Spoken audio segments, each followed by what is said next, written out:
Al-Mujadila, the pleading woman. With the name of Allah, the most gracious, the ever merciful. Allah has indeed heard the plea of her who pleads with you, O Muhammad, with regard to her husband, and makes her complaint to Allah seeking his help. Allah has heard both of you conversing together. Verily, Allah is all-hearing, all-seeing.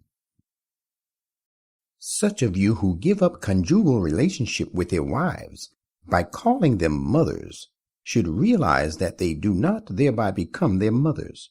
Their mothers are only those who have given them birth. And they, by calling their wives mothers by zihar, utter words that are most unseeming and false. And of course, Allah is all-pardoning, great protector against faults. Such of those who thus happen to call their wives their mothers, and then retract what they have said, must free a slave before they two touch each other for re-establishing conjugal relationship. This is what you are enjoined to do in case you commit such a hateful thing. And Allah is well aware of what you do. He that cannot afford a slave to be set free shall then observe fast for 2 consecutive months before he and his wife touch each other for conjugal relationship. But he who has not even the strength to fast for that time shall feed 60 poor people. This has been so ordained that you may have faith in Allah and really submit before him and his messenger. These are the limits enjoining you to give up foul practices and injustice to women, prescribed by Allah, and the deniers of these shall receive grievous punishment. Surely those who oppose Allah and his messenger shall be laid low and humbled, as those opponents of the truth who were before them were laid low and humble. And we have already revealed clear ordinances as to how to uplift the status of women. And the deniers of these ordinances shall receive a humiliating punishment. This punishment will also take place on the day when Allah will raise them up all together. Then he will inform them of all they have been doing. Allah has kept a recorded account of it, while they have forgotten it. Allah is witness over everything. Do you not see that Allah knows whatever lies in the heavens and whatever lies in the earth? There are no 3 holding a secret council, but he is their 4th.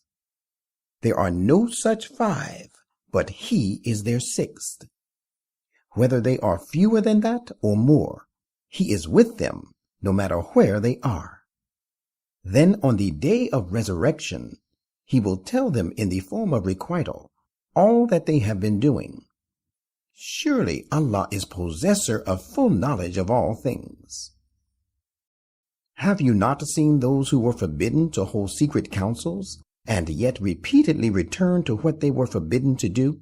And they conferred together secretly, encouraging sin, transgression, and disobedience to the messenger? When they come to you, they greet you with words with which Allah has not greeted you. But they say one to another, why does Allah not cause us to suffer for what we say hypocritically? Sufficient for them is Jahannam to reckon with them satisfactorily. They shall enter it. What an evil resort. O you who believe, when you hold secret councils, do not confer to promote sin, transgression, and disobedience to the messenger. Rather confer to promote piety and righteousness, and restrain from evil. And take Allah as a shield, Allah before whom you shall be gathered together. Holding secret councils with evil intentions is the work of Satan, who does it to cause unrest and distress to those who believe. Yet he can do them no harm at all except by the leave of Allah. Therefore let the believers repose their trust in Allah. O you who believe, when you are asked to extend the circle of a sitting, leaving reasonable space between one another when sitting together in your assemblies, then do extend it. Allah will make ample room for you. and disperse when you are told to disperse. Allah will exalt such of you as believe, and such of you as has been given knowledge, to high degrees of rank, and Allah is well aware of what you do. O you who believe, when you want to consult the messenger in private, then advance a charity for the needy before such consultations. This is best for you and will help you to better standards of purity. But if you cannot afford it, then never mind. Remember that Allah is great protector, ever merciful. Do you fear that you will not be able to give charity before your consultation? So when you do it not, and Allah has turned to you mercifully, observe prayer and present the zakat, and obey Allah and His Messenger, and Allah is well aware of what you do.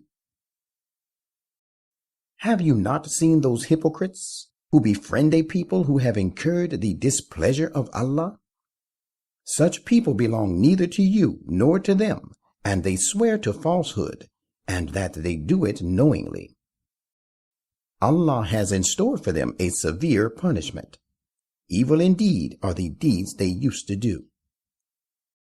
They have taken shelter behind their oaths for their falsehood, so that they turn people away from Allah's way. So there awaits them a humiliating punishment.